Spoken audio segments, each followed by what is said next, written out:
it's recording. All right, there we go. We'll start with that. We'll do that part. So this is really what we're talking about tonight. I did this because I knew Gabe wouldn't like the blood and everything. What I want to do to begin this is really just kind of go over and make sure that everyone's kind of on the same page with what's a concussion, what's going on in the world of concussion diagnosis, management, that type of thing. And then we'll bring Gabe up and let him do kind of an intro from a legal standpoint. And then really we want this thing to be interactive so that y'all are asking questions. If not, you're going to have to listen to us banter back and forth, and so you'd probably much rather ask questions. As we look at this from a medical standpoint, the spectrum that we're talking about is traumatic brain injury. And the spectrum that we look at goes all the way from very mild concussion all the way to severe brain injury, motor vehicle crashes, military types of injury, where individuals actually die because of the trauma that goes to the brain, back down to the mild end of this, which is a lot of times what we see in the rehab field kind of called walking wounded, where they're able to function from a physical standpoint but have significant cognitive problems that go along with it. When we talk about sport concussion, and that's what we're going to be talking about here, for the most part we're talking about the mildest of the mild end of this traumatic brain injury spectrum. Recently came out, they keep redefining concussion, especially sport-related concussion, and this is the latest definition that came out in the Zurich 2012 conference on international concussion issues, that concussion is a brain injury and is defined as a complex pathophysiological process affecting the brain induced by biomechanical forces. And as you go back and you look at the definitions, these definitions kind of keep moving around, and we're actually going back closer to some of the beginning definitions that we used with this. So it's caused by an external force, and for us in the world of sports, whether this is the head being struck by an object, whether the head is striking an object, and that's whether it's another player or the ground, whether there's an acceleration, deceleration force, and these are kind of those big hits that you see on Saturday and Sunday where someone just gets hit in the chest and their head whips. And so this can cause concussion and brain injury. So this is really any time that some kind of force then is transmitted to the head and to the brain. For the most part, what we think at this point is that this is a functional problem in the brain. There's not actually a structural injury. There's not actual neurons. The nerves aren't torn. They're not damaged to that point. That right now what we think is that this is a functional problem and that there is some sort of issue that goes on with regard to the chemical processes that occur in the brain, which is why this thing kind of settles down and resolves and seems to heal. Right now, the standard of treatment for this is rest. You know, not many things do we put people at bed rest, but this is actually one of the things that we come close to putting people at bed rest. If you follow this, what was it now, 5 years ago, one of the college coaches loses his job because he basically takes a kid who has a concussion during practice, puts him in a dark room, and locks him out in the equipment shed outside where it's dark and nobody can get in and mess with him. Well, that's a very fancy slide. You like that? Impressive. You like that? Good, thanks. Okay, so it starts, huh? All right, okay. So what we find and what we do with this, that in spite of the fact that this coach gets fired for locking someone in a dark room somewhere, is that generally the way we treat these people is that we put them in a dark room somewhere by themselves and keep everybody away from them. We don't generally lock the door, but short of that, that's the way that this is treated, at least in the initial stages, so that the brain has a chance to heal. Most of the symptoms, as we talk about in the world of concussion, most of these seem to resolve in about 7 to 10 days. Some of them lasted a little bit longer, but for the most part, if you're really following the symptoms, if you're talking to the athletes and trying to figure out what's going on, and you're looking at headache and all these other things, that this all resolves in about a week's time as we deal with it. And when you come in and see us, now we've got the team, and we'll probably talk about that some tonight, but we've got a team with athletic trainers, speech pathologists, physical therapists, all these people that when the athletes come in that we interact with. And generally what happens is that the athletic trainer, everyone comes in and sees them, takes the history, and end up spending all this time. And then I walk in and say, so you still have a headache? Yeah, doc, I still got a headache. Okay, fine. You can't go back. Go home. Go somewhere else. Because that's really that indication. That's the last thing that goes. And an exertional headache is even goes, seems to be the last thing that goes away. You know, we still don't know what's going on in the world of concussion management. We're managing it now. Primarily the management issues that are out there have all been legislated. There's a lot of laws that are out there. There's a lot of league rules that are being passed. And for the most part, what we do know is that we don't know. There's not a lot of evidence that we're basing this on. There's a lot of anecdotal stuff that's taking place. But return to play decisions are all individual decisions that we make, whether it's at the time of the event, trying to decide whether or not an individual has had a concussion or not, and later on when we're making a decision with regard to return to play, that all of that is very individual. What we do know is that repeated concussions actually seem to have some cumulative damage, which is why you allow them to rest, why you wait for the symptoms to completely resolve before you let someone go back to play. You know, if someone sprains their ankle still hurts them a little bit, if we can tape them up and they can go back and participate, then they do. But that's not the case with concussion and with brain-related injury. We have an expectation now that the symptoms have resolved at pretty close to 100% before we let anybody go back and participate. And subsequent concussions, as we follow this, some of what we follow and look at is what is the force that caused the concussion to occur, and then how long does it take for the symptoms to resolve. So as we're following people along, that's some of the stuff that we're looking at, especially if they've had multiple concussions. In football, the chance of having a second concussion is 3 to 4 times greater than having had the first one. And that's even with resolution of the symptoms.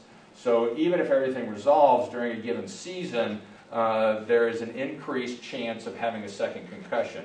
So this is something else that obviously comes into play as we do all of this.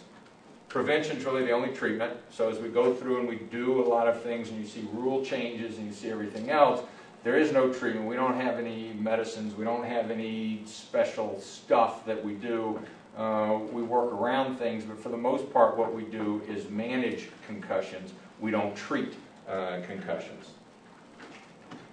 You know, when we go back to return to play, I think that while there are universally accepted guidelines for return to play, I'm not sure that there are any universally accepted guidelines to determine safe return to play. At this point, we don't know. We aren't sure that sending someone back within, maybe if you still have a little bit of a headache, is that a bad thing? We don't know. We're making an assumption at this point that it is, but we don't know the answer to that. They did a study a number of years ago where they looked at football players and just looking at headaches. And a large number of them play with headache. But that doesn't mean they got hit in the head. And when we go and treat these guys, we also realize that it's just not necessarily a headache. You just have to come in and tell me that, you know, I've just got a headache. I've got finals, I didn't wear my glasses, I got a sinus infection, I've got all these other things that cause a headache. We can't just assume that what we're seeing is headache related, is concussion related with regard to this. And again, what we don't know is looking at an association between return to play guidelines and true outcome. We don't know.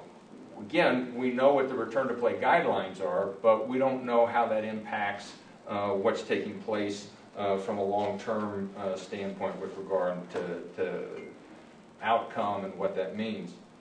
And I think the other thing that we sometimes forget about is that right now we're in this mode of looking at former players that have been out a number 10, 15 years, and we're kind of indicting the current system based on the fact that Junior Seau has shot himself and killed himself, and oh my gosh, we let him go back and play, and we shouldn't have done those things, so now all of a sudden we're going to change the rules of the game. Well, when some of these people played, the rules of the game were if you had a concussion and couldn't remember the second half, people high-fived you after the game. Woo, hey, if you didn't remember the second half of the game, ha ha, look at that, did you see how well he played? And that was part of the deal. That was all it. It was a badge of honor. You go back and say, yeah, I remember playing the game, I saw the film, I don't even remember doing those things. And that's the way it was 10, 15, 20 years ago. So I think that the thing to keep in mind is that it takes about 10 to 15 years in concussion management to know if what we're doing is right. We don't know if we may not have swung this pendulum too far today in some of what we're doing. We may not have. It may not be far enough. But you can't go and look at yesterday's athletes, compare them to today's management, and decide that we're not managing things right today. I don't think we're going to know that again for 10 to 15 years. And this is for you. This is kind of what we're dealing at in the world of medicine with these kinds of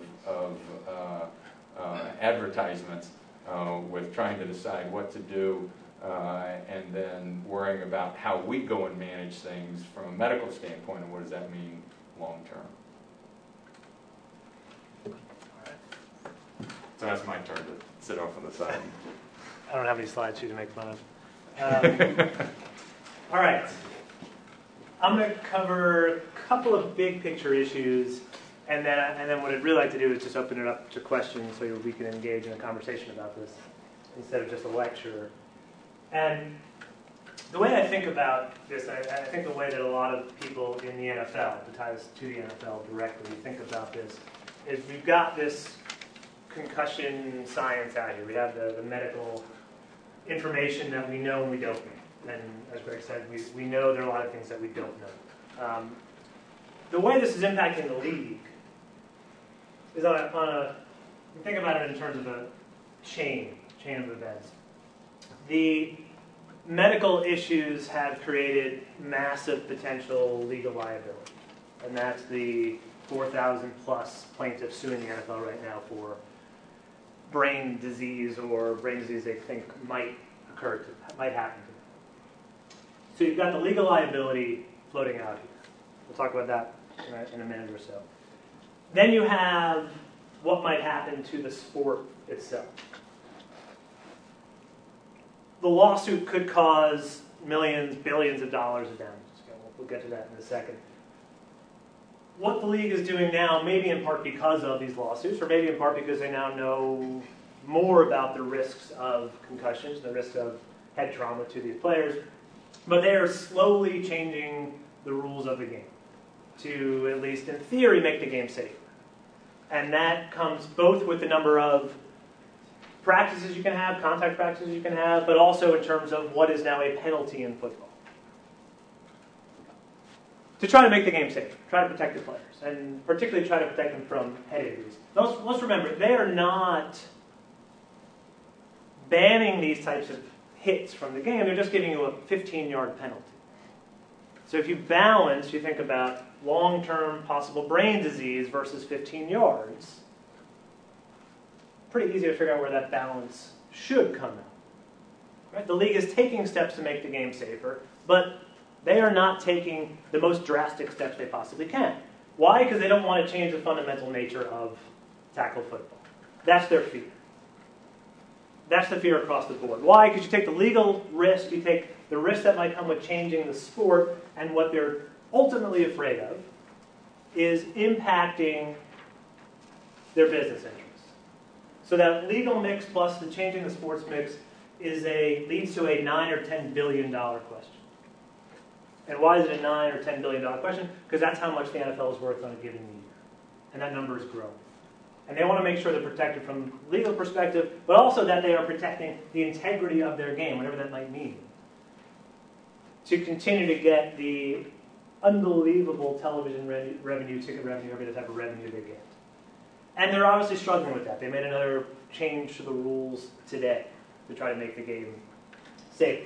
We can talk about, debate whether it makes it safe enough, whether we know enough to know what rules to change, whether they can actually legislate safety in these players, whether it's too ingrained in the way people play, and what impact this might have on youth sports. But at the end of the day, here's the most basic point you need to understand, and that I think people involved in these lawsuits need to understand, and some of them don't necessarily understand, is that tackle football, no matter how you change the rules, if you continue to play tackle football, it is a dangerous sport, period. Inherently dangerous. Everyone who plays football knows that. Every 5-year-old who tries to play tackle football very quickly finds out that it's a dangerous game. Do you know the extent of its injuries? Maybe not. Maybe not. But the issue in the NFL concussion litigation is not whether or not football is a dangerous game. This is not football on trial. People tend to think about it that way or talk about it that way, but it's not, is football too dangerous of a game? That's not the issue. We may decide separately that football is too dangerous of a game. The league may decide that. Fans may decide that and stop watching it. Networks might decide that and stop paying this much money to show it. But what the NFL concussion litigation is about is not whether football is a dangerous game. That's conceded. It's whether the NFL knew that there were risks to playing the game that the players did not know about. It's whether the NFL knew about it or should have known about it. That's a much more difficult case for the players to win, these former players to win. You can't just get up there in the stand and limp up there and be a very sympathetic plaintiff, which lots of these guys are, and Greg has seen a lot. You look at this guy and you say, ooh, he deserves something for what he put his body through. And you look at the guys who played in the 60s, 70s, and 80s, early 90s, they didn't make that much money, relatively speaking. Probably not worth it for what they're going through right now. That's not the question. That's not the issue. Did these guys get hurt? Do we feel sorry for them? Yes, they got hurt. Yes, we feel sorry for them. That doesn't mean there's legal liability on part of the NFL. How do you prove legal liability on part of the NFL? First issue, and this is actually the second issue, first issue I'll talk about, is whether the NFL actually had any duty to these players. The players claim they breached a duty. The NFL had a duty to protect the players, and they breached that duty by failing to disclose information that they knew. That assumes there's a duty. The NFL's argument, one of their main arguments, is they actually had no duty to protect these players. The NCAA is facing litigation, concussion litigation right now from student athletes, former student athletes. The NCAA's main defense is going to be, we had no duty to protect those players. Who had the duty to protect those players? Guys like Greg and the universities. They're the ones who put the concussion protocols in place, not the NCAA. Where does the duty come from? The NFL says we have no duty to protect these guys. The players make a couple of arguments as to where that duty comes from. One, there's an implied duty to protect the health and safety of these players. And that implied duty comes at least in part from the collective bargaining, what your responsibilities were for these players under the collective bargaining agreement. The other source of the duty, which makes this case much more complicated for the NFL than they wish it were, and that's because in the early 90s, the NFL created a committee, brought a bunch of scientists together to create a mild traumatic brain injury committee to study the risks of head trauma and to see what the connection was between concussions, subconcussive hits, and brain disease. And despite the fact that much of the science out there at the time said there was some connection, some risk, the NFL study downplayed it completely. Not only did it downplay it, it said we don't think there is any link whatsoever. The NFL, the players make two claims about that. One is that constitutes fraud. But that was just a fraudulent scientific study designed to misrepresent science at the time. Two, and this is where the argument gets even trickier, is they claim that that committee, forming that committee to study the health and welfare of their players, created a duty to protect those players. And the analogy is made is to Good Samaritan laws. Those of you who watched Seinfeld, the last episode of Seinfeld, you see someone on the street and they're in trouble and they're in pain, you don't have a duty to go help them. If you do go over and help them, though, then you have a duty. You can ignore them and you're fine. But if you go over to help them, the duty attaches. The players, the former players claim, by putting together this scientific committee, they created a duty. And they failed to meet that duty. That's one of the big issues that's going to be floating out. That's part of the multi-billion-dollar issue. The threshold issue, which is, I think, painfully boring for people to talk about.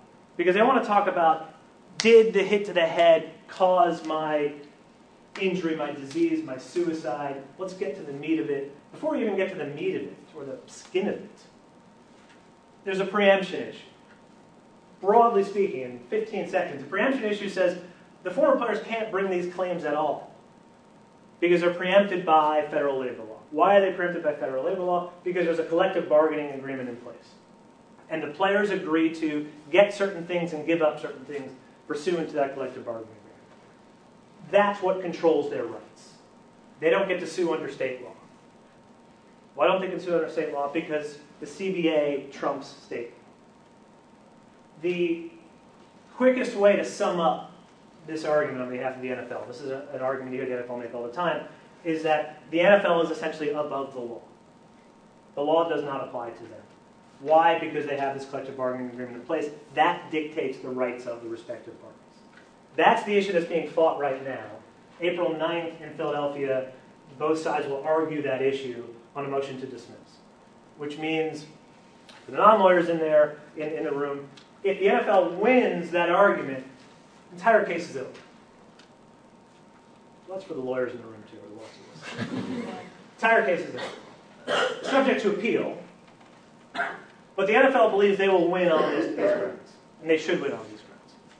If they win, it's over. We never have to get into was there a duty or not a duty.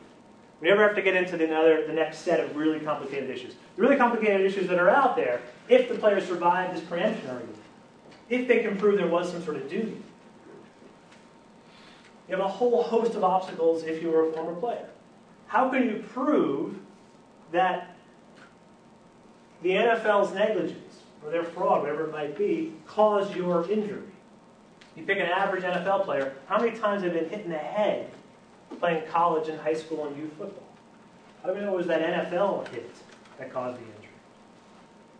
Causation would be a tremendously difficult issue for these former players. Assumption of risk is going to be a difficult issue. The players assume some risk when they play the game. They know it's a dangerous game. They know it's likely they're going to get some type of injury. That's a pretty powerful defense in a lot of these cases. There's notions of contributory negligence. Maybe the players didn't do as much as they could or should have done to prevent these injuries. Maybe the Players Association didn't do enough as they could or should have done to prevent these injuries. If you talk to a lot of these players, even some of these players who are involved in the lawsuits, they will say, I know that this is a dangerous game. I knew that this was a dangerous game. And if I had to do it all over again, I would. I would put myself at risk. That's not something, if you're a plaintiff's attorney, you want to hear your client say. I knew the risks, and I played anyway. Part of the problem with this, it's not a class action, it's a multi-district litigation, these 4,200 plaintiffs suing the league, is that some of the players actually don't even realize that they're plaintiffs. Don't realize that they have signed up, or that their spouse has signed them up. They're having trouble controlling their message because of this. And some of these players say, I don't have any injuries right now, but I'm seeking something called medical monitoring. I may have injuries pop up in the future. And the NFL is responsible for it. We might as well prove their liability now instead of a fund where I can get the money if I need it, not use it later on. The last issue that's going to be a stumbling block for a lot of these players, potentially, is just basic statute of limitations. A certain time where they have to sue within, that time may have run. The players are going to claim the statute doesn't actually start running until we knew about the injury, and some of us are just finding out about the injuries. But depending on what state you're in, there are different rules as to when that statute of limitations will start running. That could be an obstacle to many of the players, particularly the players from the 60s, 70s, 80s, 90s. Okay, it doesn't mean that the players weren't injured. Doesn't mean that maybe the NFL caused some of those injuries to some of the things they did, but that doesn't necessarily equal legal liability. So people ask me all the time, let's say the players are able to win every step of the way, and let's say the league does not settle. I don't think any of those are likely scenarios, but let's say that all plays out. Is the NFL over? Will this destroy the NFL? That's when people start to get mad at the lawyers and put up stuff like this and saying you're just encouraging people to sue because they can, and not because they actually have an injury, not because they think the injury was caused by the NFL. I don't see any scenario where this litigation, this lawsuit, ends the NFL. I don't think anyone has to worry about that. The NFL, if you talk about the potential liability that's out there, even if you say, let's just use a number, even if you say that they end up on the hook for $4 billion, right? That's a massive amount of money. How can the NFL survive a $4 billion verdict? Maybe that's not worst case. Maybe it's $6 billion is worst case. How can the NFL possibly survive a $6 billion hit?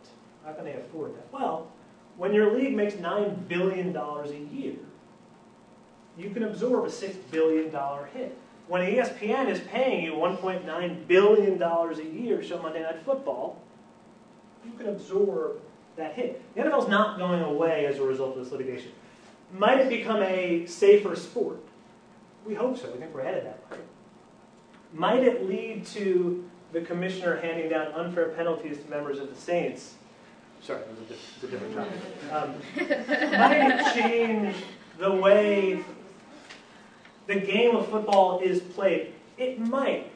I don't think we're going to see the significant changes at the top of the NFL. Where I think we're going to see the significant changes, and Greg deals with this a lot, so he's literally on the field for this, is at the youth level. I've said this before. That's where I think the fundamental shift will happen. That's where I think it should happen. I think it's personally silly that 9, 10, 11, 12-year-olds are playing tackle football. Because of what we know, the risk to kids with concussions, and because of, more importantly, what we don't know. It's not because you got left off the football field. It's not because I got hurt. It's not because it hurt so bad when all these people tackled me so successfully when I was 12. No. Maybe that is a deep-seated. We can talk about this some more. I just think that's inevitable. The pressure that's going to be put on the league, the NFL, to change the way it does its business and to put concussion experts or specialists on the sidelines. The NFL can do that. The NFL has no problem doing that. It's the high school teams, the youth teams, the small college teams that can't do it, and even if they can do it or try to do it, there's no way to really monitor it. When Colt McCoy stumbles back onto the field, pretty clearly suffering from something, I don't know what. Not an ocular migraine, as Notre Dame would call it. Right.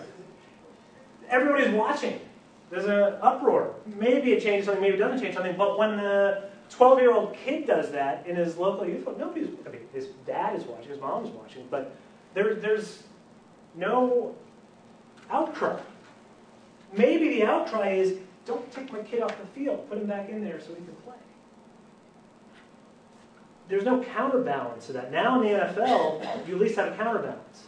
People want to see their favorite players on the field, but we now realize what this might be doing to them if we rush them back too soon. There's some pushback. The lower levels, there's no pushback. I think, personally, not being a doctor, that the changes have to happen at the youth level. And if there's anything that the NFL can really do to make the sport safer, is to protect the kids as they go up through the ranks. Because then maybe by the time they get to college, at least, they won't have suffered dozens of concussions. So anyway, I'm going to stop it there. There's a lot more to talk about. I just wanted to give you the big picture. And how this all ties in, because again, if when the NFL looks at these slides, and certainly they'll probably skip the slide of the person sleeping, but if they look at the rest of those slides, they agree with this. They probably nod their head and say, yeah, we could not have known the risks of players in the 70s, 80s, and 90s. We're just finding it out now. And there is still no consensus on what these actual risks are, so how can we be liable for things that we didn't know about, players didn't know about, nobody knew? So as this science gets better and better, and these doctors would do a little more work to find out these answers, we might see more significant shifts in the game of football. But right now we don't know what to do. We don't know what the correlation is between these changes and actual safety. So anyway, I will shut up now. And if we have questions, yes. I do have a question on the legal aspects. And can any new scientific evidence, like blood work that detects blood-brain barrier disruptions, can any new evidence impact the legal liability? Yeah, that's a good question. It would be hard for it to affect liability because if it's new information, it's not something the NFL could have known about. And it's certainly something they didn't know about if it's new information. So the more we know, the better the science is now. If we can say that it's new and we didn't know it before, it shouldn't affect their liability. From a legal perspective, it might affect it just from a atmospheric perspective. That, oh my God, look how dangerous this game is. And maybe we didn't know the specifics of it, but we're just finding out the specifics now.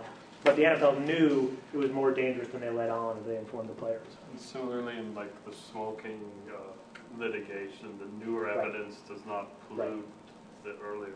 Right, so to speak, okay. yeah. All right. Yeah. And the same thing with the people are saying that I just said it about 5 minutes ago, that the commissioner may have punished the Saints so harshly in the bounty scandal because of the lawsuit.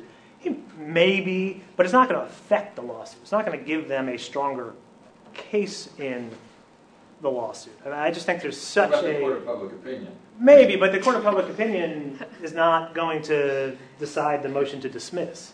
Right. But it may affect the atmospherics. But I think the connection between bounty and the concussion lawsuits is very attenuated at best. Again, bounty is we can talk about that for hours. Another whole other subject. But I just don't see the connection between the two. Maybe I'm being naive. I just don't see it. Going to the causation issue you were talking about earlier, but more from a medical perspective.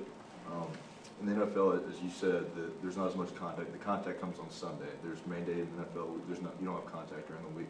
Or in college and high school, in college you're having at least 2 days of contact. In high school, you could probably have 3 or 4 days. Oh no, in college it's kind of still an arms race. They're still beating on each other. I played college. We played. Yeah. You get full pads Tuesday, Wednesday, right. And then Thursday, Monday you're on pads. Right. So is it a mass? Like, is there a study where the physical mass leads to more likelihood of concussion, or is it the repeated blows that, like, because you're probably going to have more contact in a college environment because you're going to have it during the week as well as on a Saturday? The answer is yes to both. I don't have the slide. My one physics slide is force equals mass times acceleration. So yes, the guys that are bigger and faster, there's more force, so there is more chance for concussions to happen the bigger and faster that the guys are. And then the other side of that is that there is now this science of subconcussive blows where science is saying that there seems to be a limit.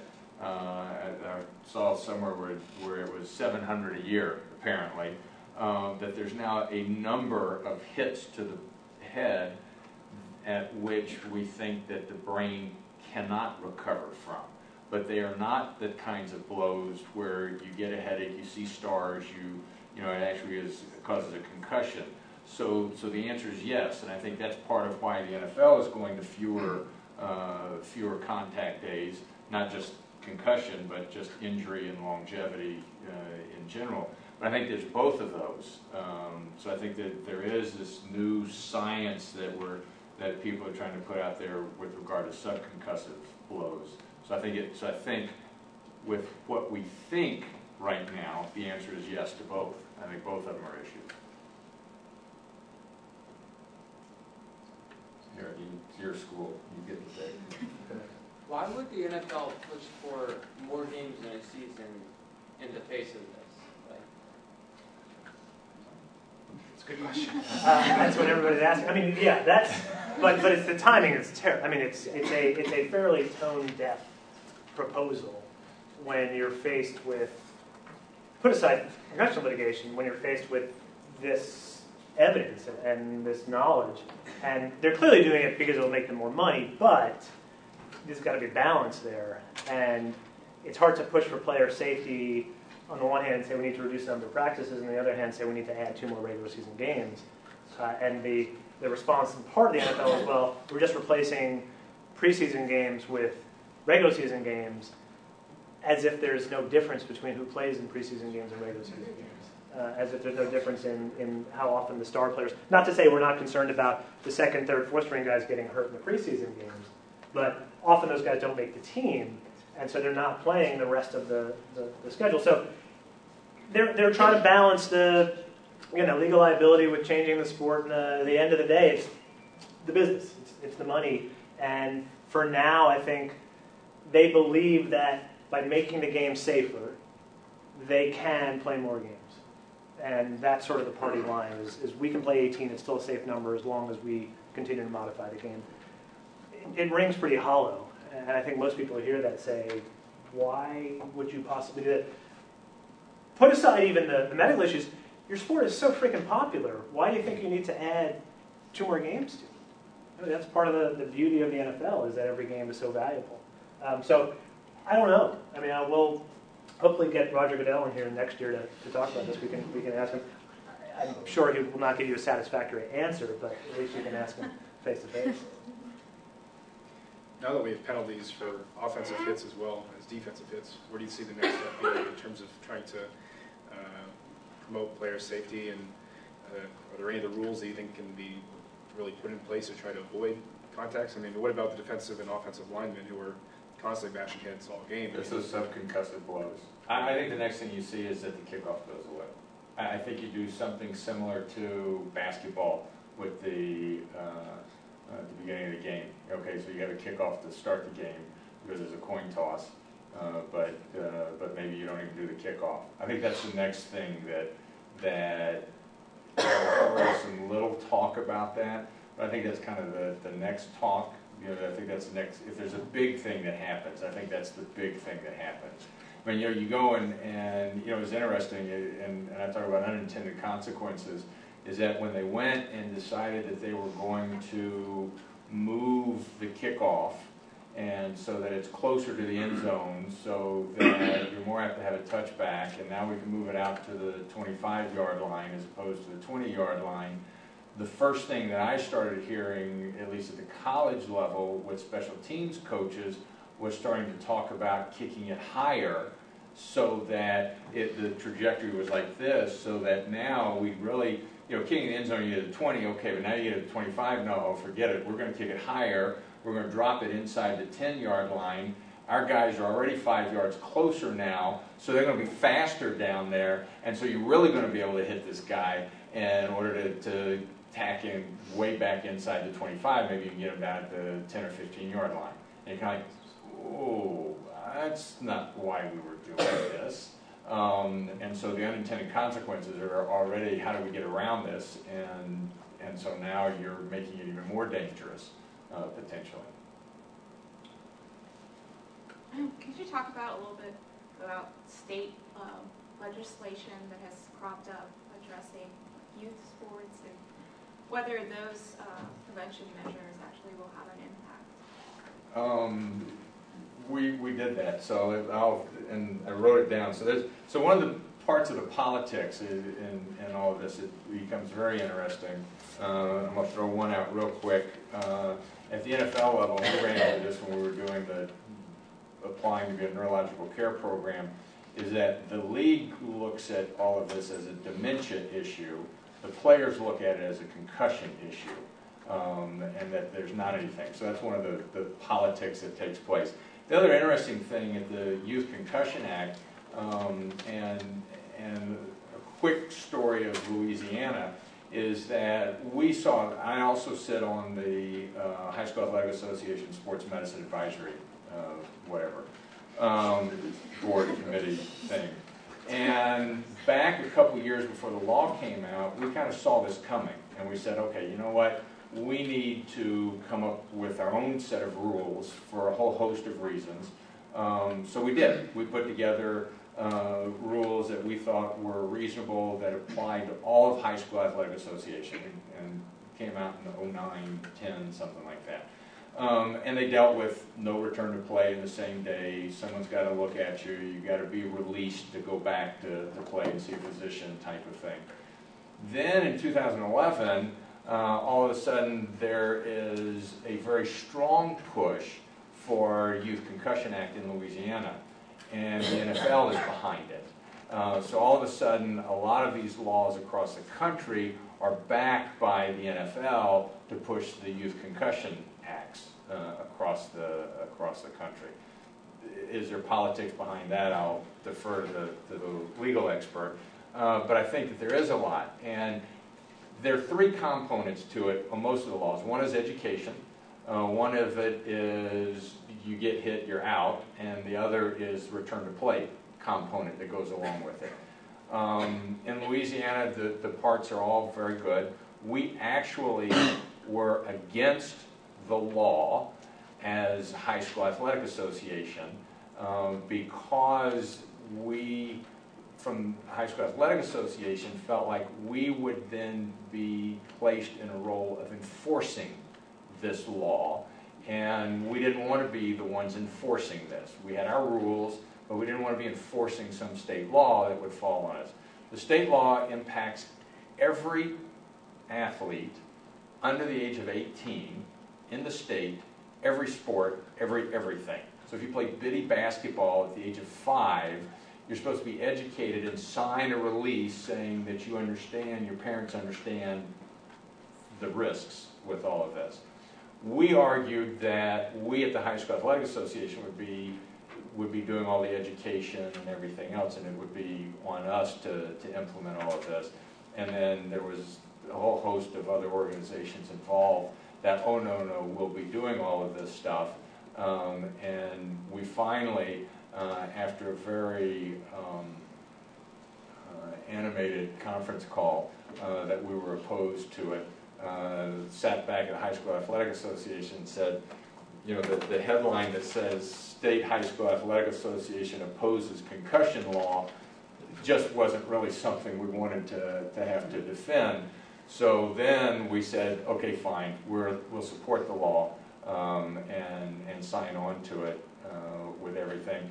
And so a lot of the stuff that exists in the state for the rules and the forms and everything else are our forms that we create at the High School Athletic Association level. So anyway, so that's what's going on. So that's the politics of what's going on. And since then, everybody got to pat themselves on the back, and there are pictures all over the place of us with the governor signing the law and with the different legislators who sponsored it, and we all get to say, ooh, we got to go and testify before, you know, State House and Senate. And then really it's gone. There are no teeth in the law. No one's doing anything about it. High School Athletic Association is still doing the same thing we were doing before, which was the rules that we had. Really the only thing that's changed is because the law exists, we now make sure that the officials association that we work with is signing off on the educational component to it. There are no teeth in the law. There's no, if you don't do it, then it's just you have to do it.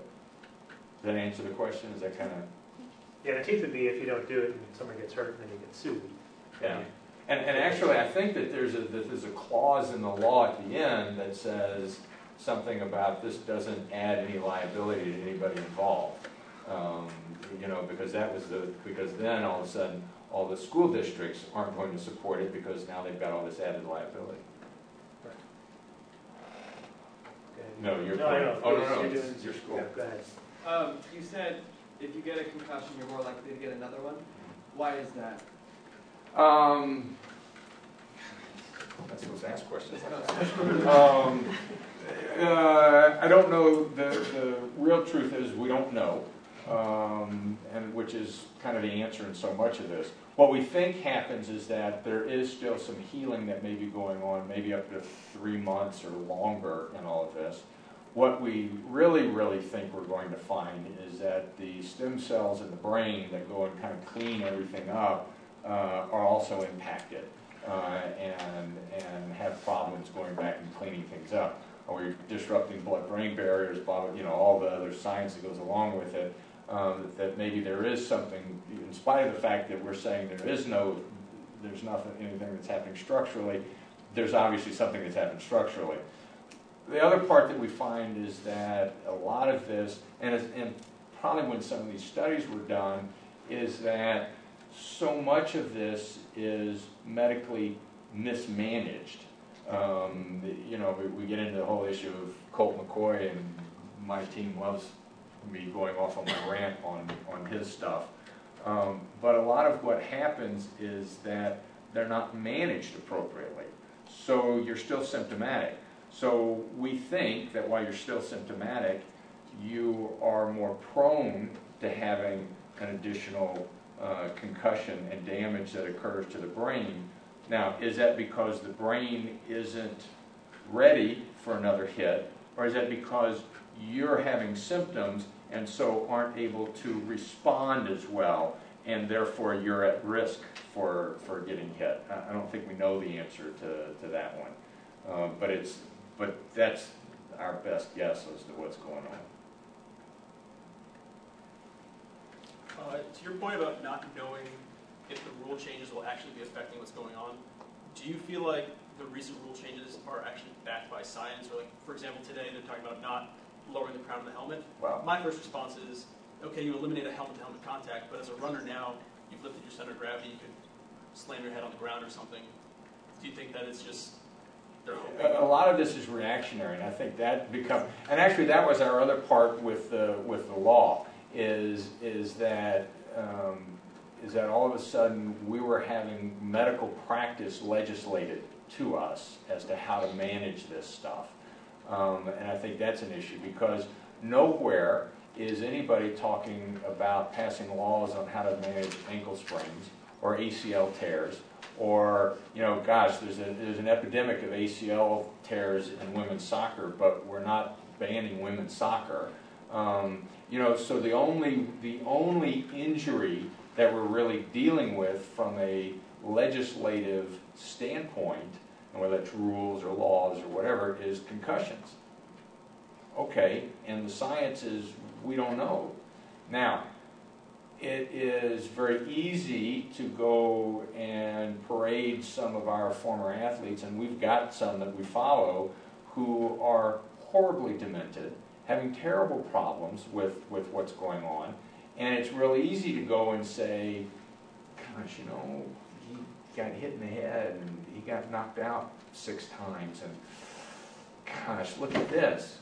But, my grandma was demented too, and she never got hit in the head with all of this. And you certainly can't say it's because she watched the NFL. I mean, so where is all of this? And I think that's where some of the science is going on, where we've actually talked to some of the players, and we get into what do the players think about this.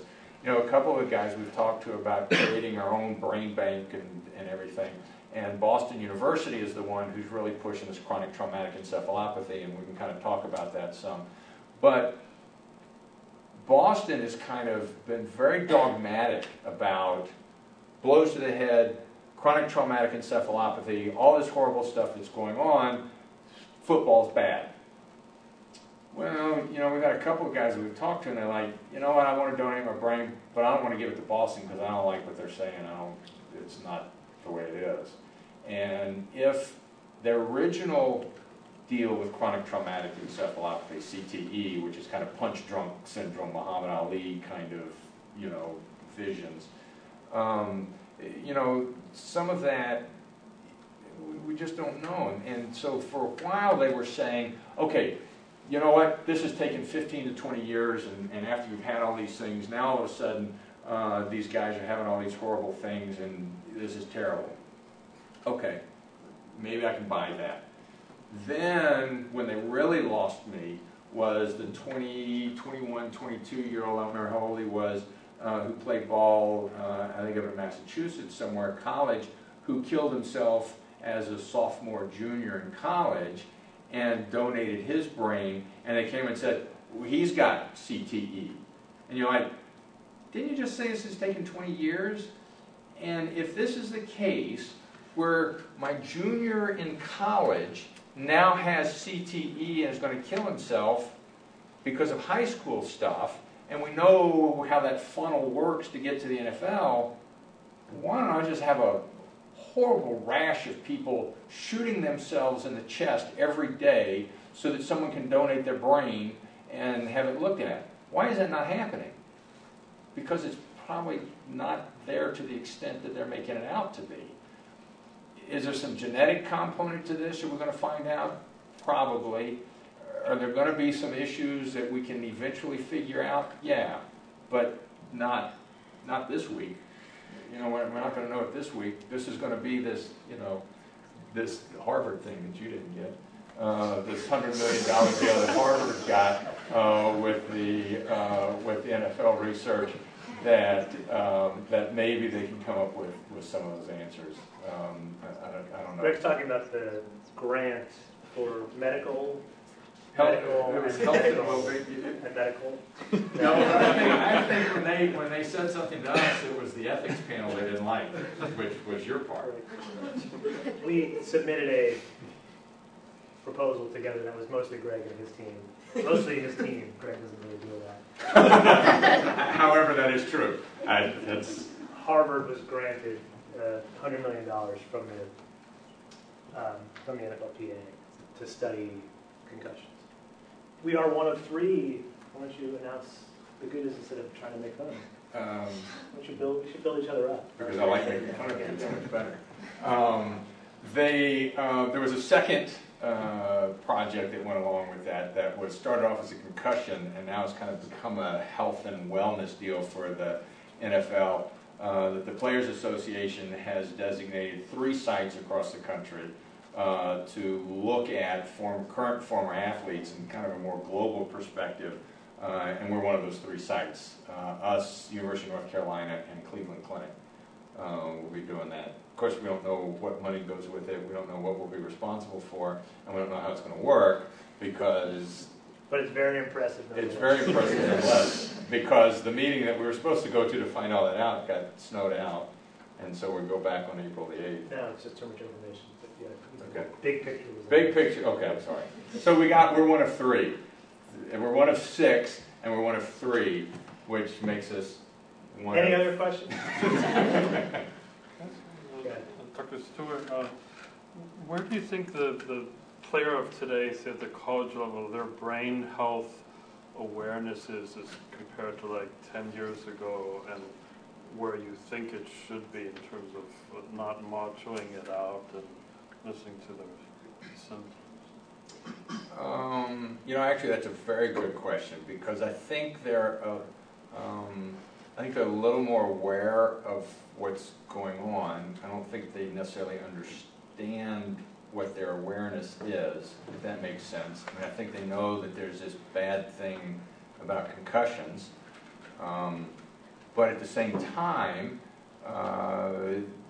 we still get I come off on the sideline, I'm not going to talk to you for a minute or 2 because I don't want you to know that I've got a concussion, so let me clear so that when you ask me all my questions, I'm okay and I can still go back in and play.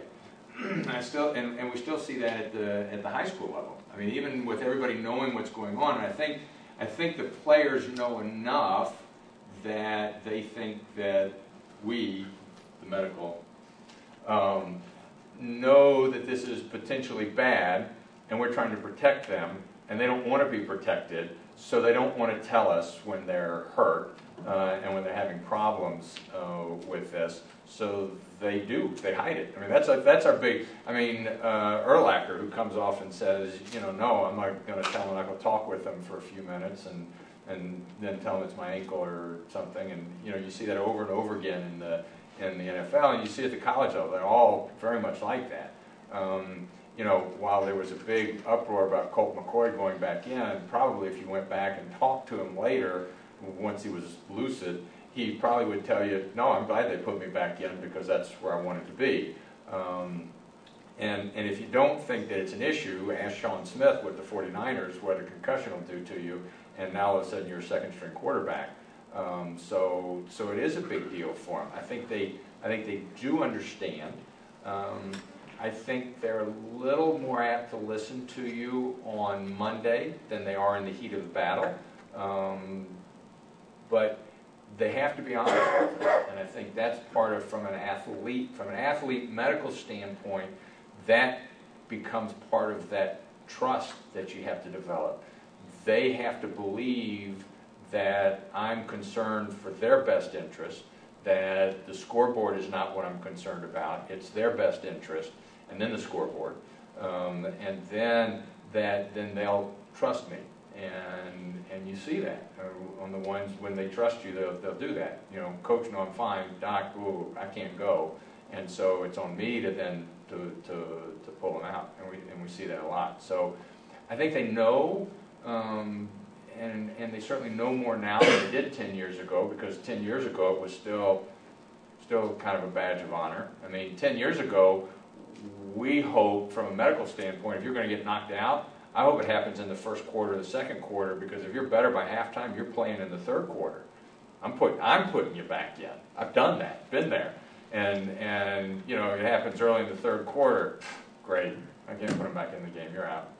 Maybe check them again at the beginning of the fourth quarter. If it's close, then maybe I'll put them back in. If it's not close, forget it, type of thing. But that was the state of the art 10 years ago, and now it doesn't matter. Now we teach officials that, because officials have a role in this, bringing the athlete off if they think they have something wrong with them, we teach officials that if they bring an athlete to the sideline, don't say, Coach, I think he's had a concussion, because the rules are, if they exhibit signs or symptoms of a concussion, they can't go back in that day. So we tell the officials, don't say concussion when they come to the sideline. If you want someone checked out, just bring them off the sideline. Coach, you need to check him out.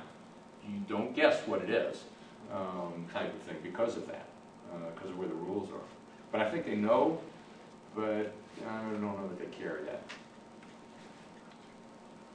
One thing that was discussed a little bit during the Super Bowl, and I can't remember exactly which speaker it was that was talking about it, but it was the link between Toradol and some of the other painkillers that are used, and CTE and concussions, and maybe enhancing the effects of that. And I was wondering if you could speak a little bit as to the relationship in your own personal experience, if you've seen a correlation between using drugs like that and increased concussion effects. So to answer the last one, no, I haven't. And no, I don't think it exists. However, the most telling thing to me was D. Smith saying, all I have to do is convince 12 people that there is a connection. I don't have to have good science, I just need to convince 12 people that there's a connection. And let me tell you that IM Toradol before the game no longer happens. We used to do that. We used to do that at the professional level with the Voodoo. We take care of the arena football team. We would do that with Tulane. We don't do it anymore. It's not an option. We carry it for after a game, but we never did it, and I think you get into some of these things. You see the guy at USC who they said, oh no, you have to take the shot. Okay, maybe we're just different, or maybe we're the strange ones, but our deal was always, here's what this is. Toradol is an anti-inflammatory. Toradol is Aleve and Motrin. It comes in pill form, and it comes in an injectable form. And the injectable form works quicker because it gets in your bloodstream. So there's really, for us, in our mind, if I have to put you on Vicodin to play you're hurt too much. If you need pain medicine to play, no. If we're talking about an inflammatory response, you know, you've got a bad shoulder, you've got a bad ankle, we're just trying to keep that settled down during the event, I'm okay with that. The argument is, there's two arguments. One is that Toradol, being a non-steroidal anti-inflammatory, falls into the same family as aspirin. Aspirin thins your blood. So if I give you a Toradol shot, then theoretically, when you go and hit someone else in the head, you're more apt to bleed into your brain and cause problems. No one's ever seen anybody bleed in their brain with a concussion after a Toradol shot. We MRI that stuff all the time and it doesn't exist. Doesn't matter. That's one of the deal. The other argument is that if I have this painkiller, because that's how it's being touted, this painkiller on board, and I go and run into Gabe, and I actually have a concussion, maybe I won't get a headache and won't realize that I've had a concussion because it's masking all of that. So I'll go back and hit him again, and then my second one will really be bad when I would have stopped at the end of the first one. Now, having said all of that, if you want a Motrin before the game or a Tylenol before the game, I'll give it to you. If you want an oral Toradol, I'll give it to you. You want to come and you want a shot before the game? That's not going to happen. You know, and then they turned around, and I thought made a lot of sense with the deal because a lot of my athletes came and said, Doc, I don't care. Okay, fine. You don't care. Sign this release. Says you know, and you don't care. Fine, we're good.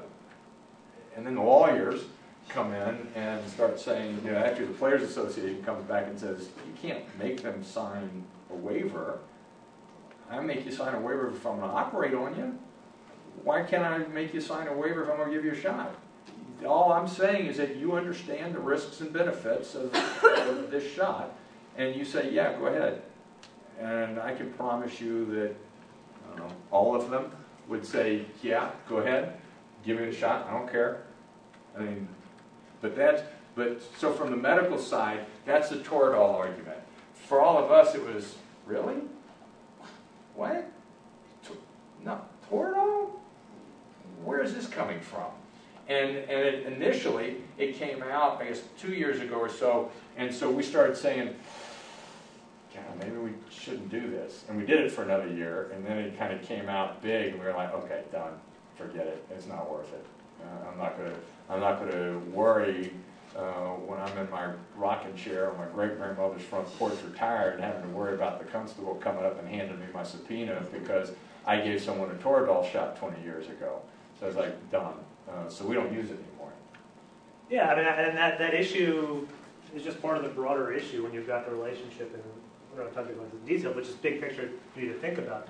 And I know the med students and the doctors in the room do think about this. I know you think about this all the time, but the relationship between the team doctor, the player, the coach, the Players Association, and where those interests sometimes overlap and where they don't. And if you are a player and you go to your trainer and you're used to getting these Toradol shots, and you know the only way you can go back to the game is if you get the shot, and you know you have to go back to the game because if you don't go back in the game, you might lose your job, then the trainer says, all right, here's the shot. You say, okay, great, but you got to sign this first. But I don't want to sign it. I don't know what it's going to do to me. Well, then you can't go back in the game. But I have to go back in the game. And the coach just told me I have to go back in the game. So I guess I have to sign it. So they then look at that signature and say, well, you gave informed consent, but did they really consent? And that's a tough issue. That's a really tough issue, and that's part of the grievance the PA has filed. But part of the transformation, this is part of what some of my law students worked on in that failed grant proposal to Harvard, was this issue of medical ethics and how you work with those issues. And then it's largely unexplored relative, I think, to what else is going on here. So I think that may be part of the next frontier in all of this. You know, and I think that the other thing to keep in mind with that is that this medical coverage piece, and this is going to take me into the last thing I haven't scratched off, is to, without indicting local medical providers, at the professional level, you provide medical services to a professional team by, I don't know, you help me with the legal terms. Basically, if I come to you and say, okay, we're the best guys in town, you should use this for your medical care, you as the owner say, okay, fine, but that comes along with a marketing package of $5 million a year. Why would I pay you $5 million a year to provide your services? But that's what happens. So at the professional level, if I'm the team doctor, then I generally am paying you something in order to provide those services, and substantial somethings. And then the argument then is that you and I have this relationship, not me and the athlete. And so that becomes some of the argument and the issues that come up with regard to that. And it ultimately comes down to, and a lot of this is, the trust issue. And, for me, it wouldn't be an issue. I mean, the people that I work with, my team, all those people, I'm not worried about it. We're worried about the athletes. We deal with the coaches chewing on our ass and all the other stuff that goes along with it. It's just part of what we do. But our athletes know that. But at that level, you don't necessarily. You think, you're really trying to get me back in the game just to get me back in the game. When I give some of these other talks, one of my slides is just, you make your return to play decision before the game. You've seen it enough. Okay, this is what I'm going to do. You got this. Sorry, you don't go back in. Don't care. Sorry, you don't go back in. Coach, they don't go back in. And it doesn't matter how much they yell and scream and cuss. That's the decision. So, that answer your question. If we're focusing on the youth level, has there been any talk or planning about kids who play multiple sports a year? So you play football in the fall, then you play basketball, then you play spring soccer. All three of those come with risks of concussions. And I know you sign maybe a waiver each season, but as far as talk about repeat concussions and the healing process and things like that, has there been a large group discussion from different coaches of different sports? I don't know if quite gotten to that level. The actual interesting thing is that they don't do that anymore. When I was young, you did that. You played football, and then high school basketball really didn't kick off till football season was over, and half the football team went to the basketball team, and basketball went to baseball, and then in the summer, everybody got in trouble running around the neighborhood kind of thing. Now everyone plays a single sport, and they play it, a lot of times they play it all year long. In order to be good at it.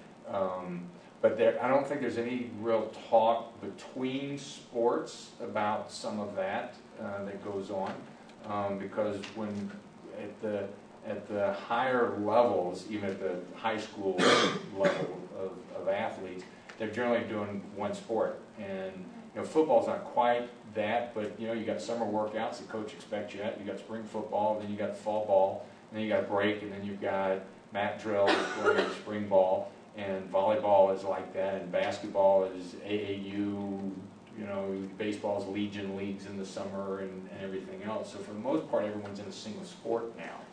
And actually, I think it would be better if they did the multiple sports, because it would settle things down. And the other thing that made me think of with this is I went to a congressional hearing on concussion stuff. And one of the guys gets up and says that at the youth level, high school level, that anyone who has a concussion, that the brain's still healing, so they should automatically be out for 3 months from the time of injury. You want this problem to go away? Tell a high school kid he's out 3 months from an injury. No one's ever going to come and tell you that they've had a concussion. So unless you're actually knocked out on the field, and that's kind of that slobber knocked out when we get out on the field, mouthpiece is hanging out and everything else, and you get there and realize that's what's going on, and you're like, you don't have any choice but to hold them out. No one's going to ever tell you. They're not going to be honest, and the athletes have to be honest with you about this stuff.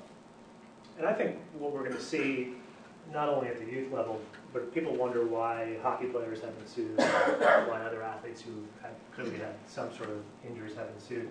I think part of it is they don't necessarily have quite the evidence that their league was hiding information or created a committee to at least allegedly hide it or misrepresent information. I think another probably bigger part of it is that everybody's waiting to see what football does and see what happens with football and then just piggyback on it, because why spend the money now when you could let the NFL's lawyers and the Players Association lawyers fight it out and see what the result is. You don't have to get involved with the messy legal issues until they resolve them. So I think we might, depending on how successful the players are, see a wave of litigation in other sports. We've already started seeing it in NCAA, but I think that also holds for sort of the medical scientific piece. They're battling it out in football when you've got all these issues in women's soccer or cheerleading, other sports where you're having maybe not quite as many concussions, but certainly a alarming number of concussions, but kind of waiting to see what the right protocol is with the NFL at the top, because the NFL has the money to make these changes and has the political power to make these changes, for better or worse. But they can make things happen more than these other sports can. I think what you will see, though, is that contact football will probably at some point go away below the high school level. I think that the youth football stuff probably goes away, contact. I think that, you know, they may come up with some deal where it becomes kind of a, I don't know, like a 7-on-7, like they do in practice now type of thing, kind of a flag football type of deal, even at the junior high level. But I think the high school level stays, because that's a moneymaker at that level, at least in the South. And so I don't think it goes away at that level, but I think below that, I think you run the risk of seeing touch football or contact football go away. And then you run the risk of, which is what Steve Gleason said, then you run the risk of those kids going and playing soccer or some other sport, and then maybe football goes away because the talent pool goes away, not because of anything else. And, you know, the fact that, you know, people say, ooh, people are going to stop watching it because it's violent. Really? Mixed martial arts? Football's not going away. You know, it's still there. One other question I had you that was earlier that we were talking about with this. Well, we have a question here from someone who's here to ask a question. Okay, go ahead.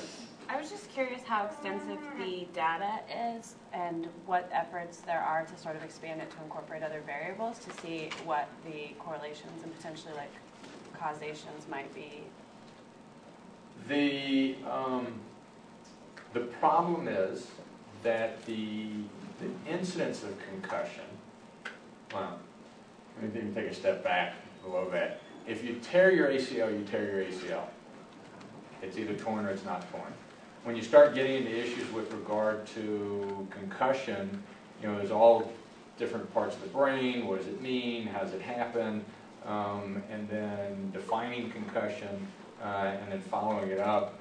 Yes, there's a lot of effort that's going on with regard to collecting that, but that is a lot of information that gets collected to sit around on a lot of people that doesn't get used. So it's very labor intensive to collect it. We talk about doing some of that stuff and trying to get baseline data and norming some of the data, trying to figure it out. Because when we went back and so answer we're trying, no, we're not doing it very successfully.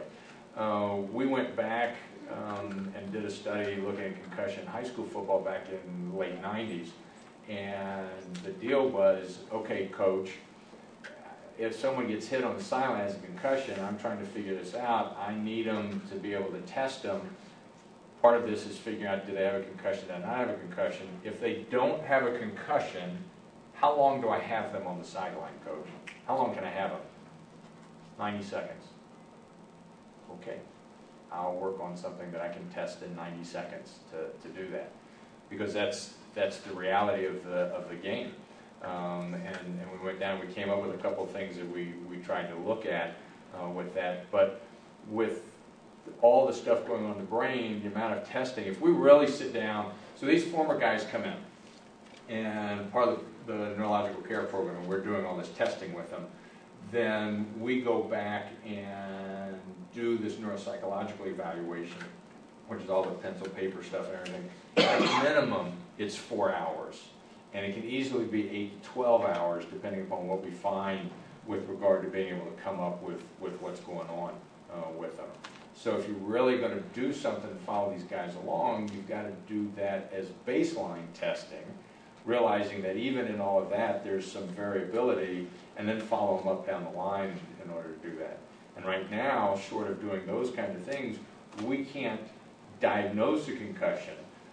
We don't have the imaging, we don't have the blood work, we don't have any of that right now that lets us know that, ooh, okay, yeah, you had one, so that after a game we can draw blood on everybody and say, ooh, you got a concussion, we didn't realize it, because your whatever brain thing is high in your blood, and we don't know what that is right now.